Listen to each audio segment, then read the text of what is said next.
तेणु द्वादश यात्रा पार्वण महोत्सव जहाँ कहते ओढ़ण षष्ठी कहुच्छी महाप्रभु घोड़ी हे ये हूँ गोटे प्रसिद्ध यात्रा भाव में ग्रहण करू सी पुणी अधिवास हम सी पुणी महाप्रभुंर होती बेढ़ा परिक्रमा करेंगे एवं वस्त्र को ये आउरी मूर्ति कहुए जमी आम देवता मान को मूर्ति कहूचे महाप्रभुंर वस्त्र मूर्ति ये सबुठारु आश्चर्य होती ये संस्कृति में प्रणाम करार अच्छी वस्त्र को प्रणाम करती भक्त मैंने से महाप्रभुंर मार्गशीर्ष शीते पक्षे जा षष्ठी तिथि संयुता सात पार्वरणी नामम सर्वकामम फलप्रदा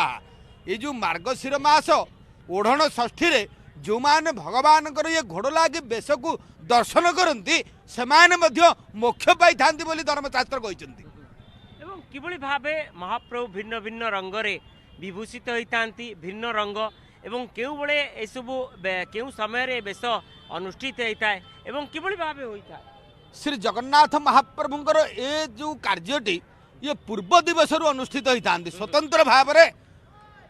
जहाँकि भोगमंडप गृह महाप्रभुंर अधिवास होता सामंत पूजा पंडा माने मंडल स्वतंत्र अच्छी जंत्र कटा जाए से जंत्र उपर तीन बाड़े स्वतंत्र भाव में घोड़ मान होती अधिवासित हेबे आज जहाँकि होती ओढ़ण षष्ठीर सकाळ धूप पर महाप्रभुंर ये घोड़ त्रिबार घंट छता काहाली सहित जहाँकि होती पटुआर माने सम्मान सहित घोड़ जेहेतु देवता ये घोड़ भी देवता तेणु घोड़ को देवता भाव में घंट छता काहाली सहित त्रिबार प्रदक्षिण करी महाप्रभु पाखे समर्पित होता है। आम सहित डाक्टर शरत महांती अच्छा चुनरा सेवक जगन्नाथ संपर्क में अनेक माने अनेक धर्मशास्त्र से पढ़ी कौन कहवा ये घोड़ लगी ये अनन्य ये दुर्लभ ये गोटे यात्रा द्वादश यात्रा ये हूँ प्रावरण यात्रा महाप्रभुंकर जे कि द्वादश यात्रा भितर अन्यतम